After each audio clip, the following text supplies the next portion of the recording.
मैं 30 साल की उम्र में विधवा हो गई थी। पति की मौत के बाद मैं घर पर अकेली ही रहती थी। अपनी उम्र के हिसाब से मैंने अपना फिगर काफी मेंटेन किया हुआ था।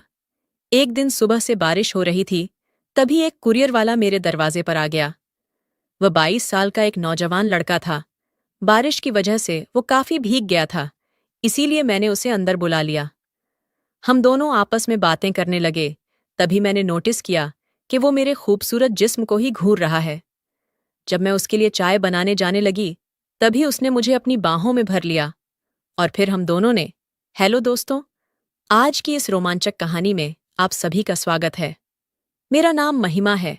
पति की मौत के बाद मैं अकेले घर पर रहती थी। मैं 30 साल की उम्र में ही विधवा हो गई थी। 30 साल की विधवा होते हुए भी मैंने अपने बदन को काफी मेंटेन किया हुआ था।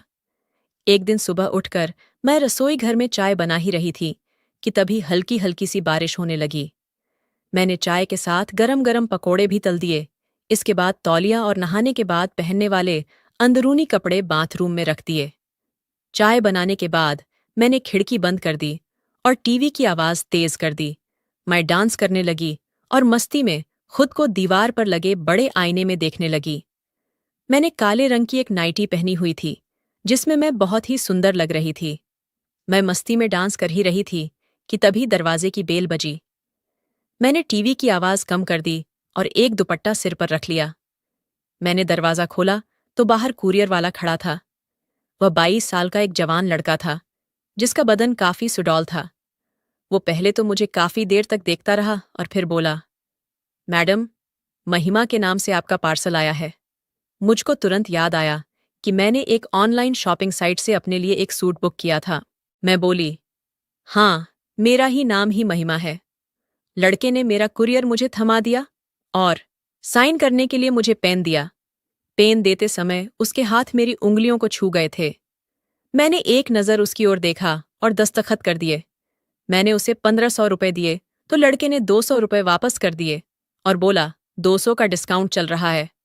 मैंने उस लड़के को बड़े ही ध्यान से देखा, जिसने आज के बेईमानी के जमाने में भी ईमानदारी से सच कहा और 200 रुपए वापस कर दिए। थोड़ी देर बाद वह लड़का बोला, मैडम, थोड़ा पानी मिलेगा? मैंने पूरा दरवाजा खोला और बोली, तुम तो काफी भीग गए हो, अंदर आ जाओ। वो अंदर आ गया। मैंने अपना सूट अलमारी में रखा और रसोई घर में पानी लेने चली गई। अब मैंने अपनी छाती से दुपट्टे को अलग कर दिया था। कुछ देर बाद मैंने लड़के को पानी दिया। पानी देते समय जैसे ही मैं थोड़ा झुकी, लड़के की नज़र मेरे उभार पर जा टकराई और उसकी आंखें बड़ी बड़ी हो गईं। पानी पीते पीते वह लड़का नज़र बचाकर मेरे उभारों को देख रहा था कि अचानक उसने छींक दिया।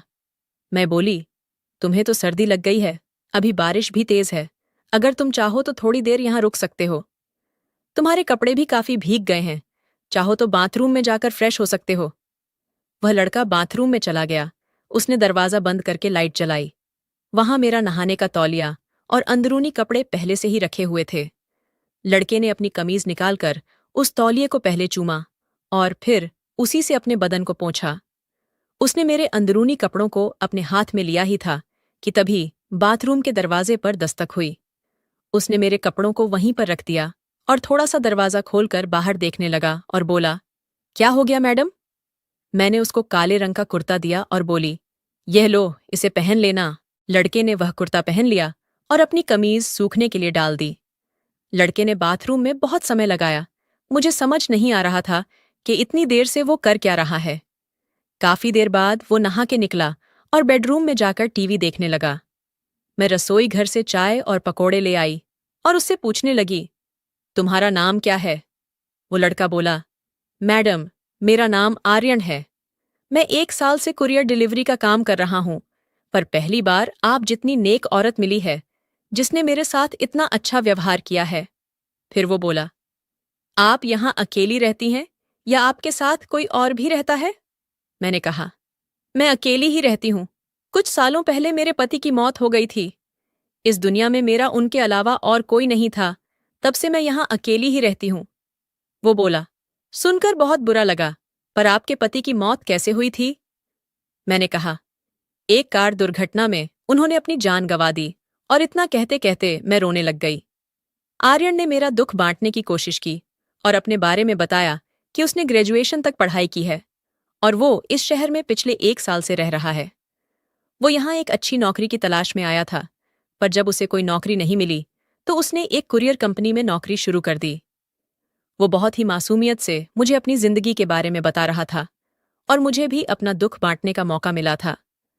आज इतने दिनों बाद मुझे किसी से बात करके बहुत अच्छा लग रहा था। आर्यन एक बहुत ही सुलझा हुआ इंसान था। हम दोनों को बात करते करते कब 1 घंटा हो गया, हमें कुछ पता ही नहीं चला। मैं अपनी शादी का एल्बम उठा लाई और आर्यन को अपनी शादी की तस्वीरें दिखाने लगी। आर्यन बोला, सच कहूं तो तब आप किसी खूबसूरत अप्सरा से कम नहीं थी। मैंने मुस्कुराते हुए कहा, और अब? क्या अब मैं अप्सरा नहीं लगती? बस इतना बोलकर मैं मुस्कुराते हुए खाली प्लेट और कप लेकर रसोई घर में चली गई। मैंने आर्यन से कहा, तुम यही बैठो, तब तक मैं नहा के आती हूं। मैं नहाने की तैयारी कर रही थी और मैं ये भी नोटिस कर रही थी कि आर्यन सिर्फ और सिर्फ मेरी खूबसूरती ही निहार रहा है। मैं नहाने के लिए जा रही थी कि तभी वापस बेडरूम में आ गई। मुझे देखकर आर्यन हैरान रह गया। मैंने पूछा, तो बताओ कैसी लगी मेरी शादी की एल्बम? आर्यन बोला, बहुत खूबसूरत। वह मेरे गले के नीचे देख रहा था और बड़ी ही मदहोश सी आवाज में बोला, वैसे आप अभी भी कुछ कम नहीं हैं। आप अगर चाहो को किसी का भी मन मोह सकती हो। ये सुनकर मैं एक खास अदा में मुस्कुरा दी। मैं नहाने चली गई और कुछ देर बाद मैंने बाथरूम से आवाज दी, आर्यन, मैं अपना तौलिया लेना भूल गई हूं, प्लीज तौलिया दे दो मुझे। आर्यन आया और मुझे मेरी तौलिया पकड़ा दी, पर उसने मेरे साथ कोई हरकत नहीं की।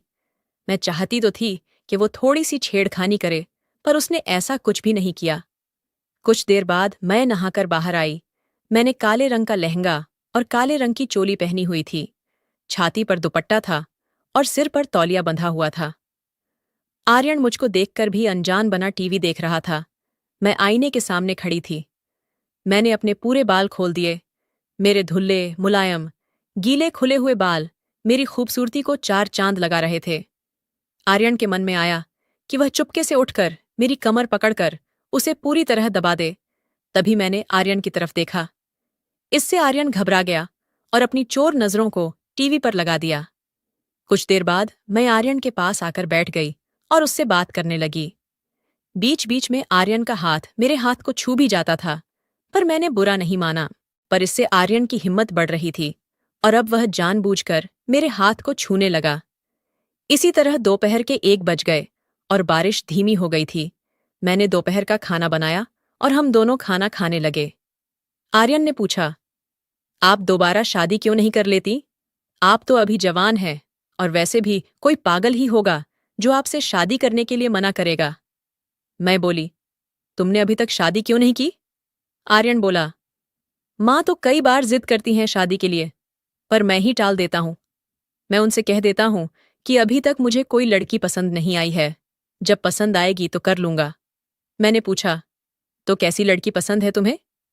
वो बोला, वही जो आपकी तरह समझदार हो, घरेलू काम जानती हो, जो मुझे रोज गरम गरम चाय और बिल्कुल आप जैसे पकोड़े बनाकर खिला सके। मैं उसका भाव समझते हुए बोली, पर आर्यन, मैं तो तुमसे 8 साल बड़ी हूं और विधवा भी हूं। आर्यन बोला, तो क्या हुआ? आपके पति की मौत एक हादसे में हुई थी, पर इसका मतलब ये तो नहीं कि आप जिंदगी भर अकेली रहो। आपको भी खुश रहने का हक है और मैं आपको खुश रखूंगा। मैं अपनी चिंता जाहिर करते हुए पूछा, पर क्या तुम्हारे माता पिता मानेंगे? तुम एक जवान लड़के हो, अगर तुम एक विधवा से शादी करोगे तो हो सकता है कि तुम्हारे माता पिता तुमसे बात करना बंद कर दें। आर्यन मुझे समझाते हुए बोला, अरे शादी मुझे करनी है या मेरे मम्मी पापा को। तुमने वह कहावत नहीं सुनी कि जब मियाँ बीवी राजी तो क्या करेगा काजी? शाम के 4 बज चुके थे, तभी आर्यन के फोन पर एक कॉल आया। उसकी मम्मी ने फोन किया था। वह बात करने के लिए रसोई घर में चला गया। मैं दीवार से कान लगाए आर्यन की सारी बातें सुन रही थी। आर्यन ने भांप लिया था कि मैं पास में ही हूं। तभी आर्यन बोला, नहीं मम्मी, अब आपको कोई लड़की देखने की जरूरत नहीं है। मुझे यहाँ एक लड़की पसंद है और मैं उसी से शादी करूंगा। ये सुनकर मैं शर्मा गई और नजरें बचाकर आर्यन को देखने लगी। इसके बाद आर्यन ने फोन काट दिया और मैं पीछे से आकर उससे लिपट गई। आर्यन ने मुझे अपनी बाहों में भर लिया और तभी बारिश दोबारा शुरू हो गई। मैंने आर्यन को रोका। मैं बोली, अगर बुरा ना मानो तो आज यही रुक जाओ। आर्यन का भी मन कर रहा था मेरे साथ पूरी रात रुकने का। मैंने कहा, मैं रसोई घर में सो जाती हूँ, तुम यहीं बेडरूम में सो जाओ।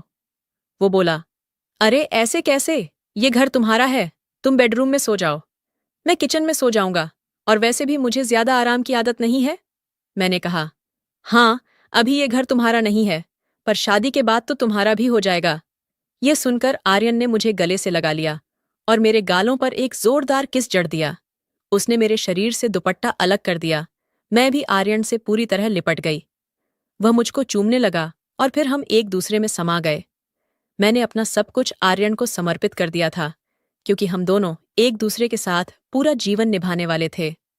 कमेंट करके ज़रूर बताइएगा कि आपको ये कहानी कैसी लगी। अगर आपको ये कहानी पसंद आई हो तो इसे लाइक करें और अपने दोस्तों के साथ भी शेयर करें। आगे भी ऐसी रोमांचक कहानियों के लिए हमारे चैनल को सब्सक्राइब करें और बेल आइकन दबाना ना भूलें।